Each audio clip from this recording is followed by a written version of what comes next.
आप सभी लोगों का मेरे YouTube चैनल पर बहुत बहुत स्वागत है। सांख्य दर्शन में 25 तत्वों की व्यवस्था देखने को मिलती है। दो प्रकार का शब्द दिखाई पड़ता है, एक शब्द है प्रकृति और दूसरा शब्द है विकृति।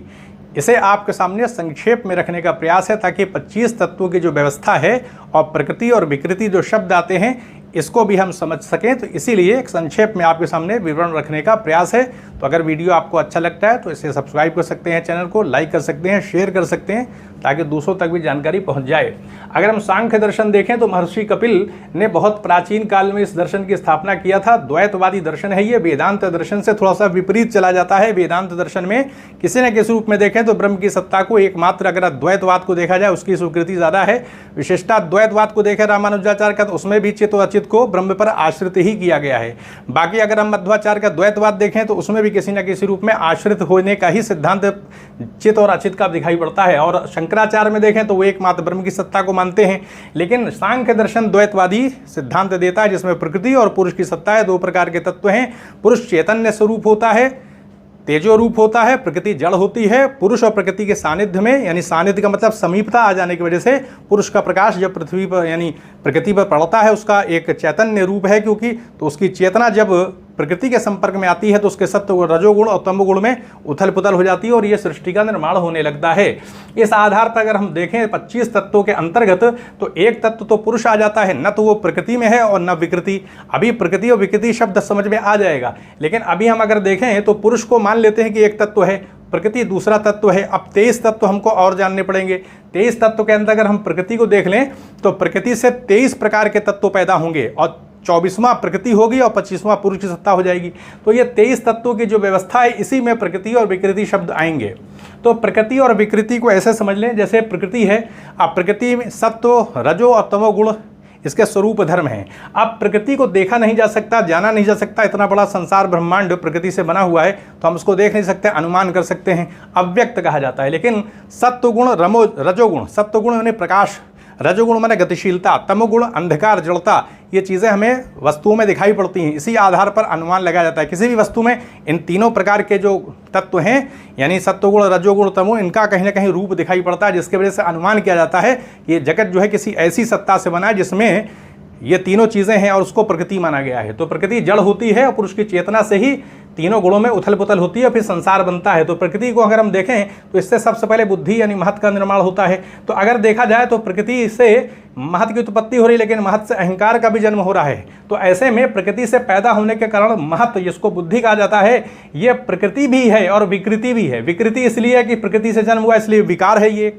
जैसे मिट्टी से घड़ा बन जाता है तो घड़ा विकार है, तो ये एक विकार रूप में ये विकृति है, लेकिन साथ में प्रकृति भी है क्योंकि इससे अहंकार का जन्म हो रहा है। ये महत्त्व खुद अहंकार को यानी बुद्धि के माध्यम से अहंकार का जन्म हो रहा है, तो ऐसे में ये प्रकृति भी आ जाती है। तो प्रकृति और विकृति दोनों कोटि में इसको रखेंगे क्योंकि ये किसी से पैदा है और इसके द्वारा भी पैदा किया जा रहा है, इसलिए प्रकृति और विकृति की बात आती है। अहंकार को देखें तो अहंकार से पंच ज्ञान इंद्रिया, पंच कर्म इंद्रिया, पंच तन्मात्राएं और मन, ये अहंकार से 16 पक्ष पैदा होते हैं। पंच ज्ञान इंद्रियों में श्रोत्र है जिससे हम सुनते हैं, नेत्र है देखते हैं, घ्राण सूंघते हैं, त्वक हमारी त्वचा है स्पर्श करते हैं, रसना हमारी जबान है हम आनंद लेते हैं रस, और ये हमारी कर्मेंद्रिय है, वाक है, पाणी है, पाद है, पायु, पायु को मतलब क्या होता है मल त्याग का स्थान, और उपस्थ है जननेन्द्रिय हमारी है, तो ये कर्मेंद्रिय आ जाती है। और पंच तन्मात्राएं अगर देखें शब्द स्पर्श रूप रस गंध, तो ये 15 हो गए और मन 16, तो अहंकार से ये 16 पक्ष पैदा हो रहे हैं। इस प्रकार से अहंकार को भी ये देखें तो ये महत से पैदा हो रहा है, इसलिए विकृति में भी आ जाएगा। और प्रकृति इसलिए है क्योंकि इससे 16 पक्ष पैदा हो रहे हैं, तो इसको हम प्रकृति भी कहेंगे। तो महत भी प्रकृति और विकृति है, अहंकार भी प्रकृति और विकृति है। साथ में अहंकार से जो पंच तन्मात्राओं का जन्म होता है, इन्हीं तन्मात्राओं से पंच महाभूत पैदा होते हैं। जैसे शब्द तन्मात्रा है, इससे आकाश पैदा होता है। ये हम कह सकते हैं कि आकाश का परमाणु रूप है ये, जैसे परमाणु से सारी चीज़ें बनी हैं भौतिक विज्ञान में, तो शब्द तन्मात्रा से आकाश बनता है, स्पर्श तन्मात्रा से वायु का निर्माण होता है, रूप तन्मात्रा से अग्नि का निर्माण होता है, रस तन्मात्रा से जल का निर्माण होता है, गंध तन्मात्रा से पृथ्वी का निर्माण होता है। तो इस प्रकार से तन्मात्राओं को भी देखा जाए तो प्रकृति और विकृति दोनों हैं। तन्मात्रा विकृति इसलिए है कि अहंकार से पैदा है ये, और ये क्योंकि पंच महाभूत को पैदा कर रही है तन्मात्राएं, इसलिए ये प्रकृति भी आ जाएगी। तो इस प्रकार से महत भी प्रकृति विकृति है, अहंकार भी प्रकृति विकृति है, और पंच तन्मात्राएं भी प्रकृति और विकृति दोनों हैं। विकृति इसलिए कि अहंकार से इनका जन्म हो रहा है। तो ये हमने समझ लिया कि किस प्रकार से प्रकृति और विकृति का एक पक्ष हमको सांख्य दर्शन में दिखाई पड़ता है। तो अब हम प्रकृति को देखें तो प्रकृति से विकार रूप में देखें तो महत की उत्पत्ति हुई, महत से अहंकार की उत्पत्ति हुई, अहंकार से पंच तन्मात्राओं की उत्पत्ति होती है और पंच तन्मात्राओं से पंच महाभूत। तो ये प्रकृति विकृति, प्रकृति विकृति, प्रकृति विकृति, ऐसे देखें तो 7 हैं, 5 6 7 तत्व ऐसे हैं घटक जो प्रकृति और विकृति दोनों में इनको गिना जाएगा। और अगर हम खुद प्रकृति की बात करें तो ये सिर्फ प्रकृति है, किसी की विकार नहीं है, क्योंकि ये मूल तत्व है, 2 ही मूल तत्व, पुरुष और प्रकृति। और अगर पुरुष की बात करें तो पुरुष जो है न तो विकृति है न प्रकृति है, ये न तो किसी का विकार है, यानी न तो प्रकृति में इसकी गिनती होगी और न विकृति में, ये चैतन्य रूप सत्ता है। और प्रकृति की बात करें तो जड़ रूप सत्ता है। तो 2 प्रकार के तत्व गिने गए हैं, जिसमें पुरुष को न तो प्रकृति माना गया है और न ही किसी की विकृति माना गया है, और प्रकृति जड़ रूप है। प्रकृति और पुरुष के सानिध्य से ही ये जगत बन जाता है। तो इस प्रकार से हमने देखा कि सांख्य दर्शन में ये प्रकृति और विकृति का विचार है और 25 तत्वों के आधार पर ये पूरा जगत बना है।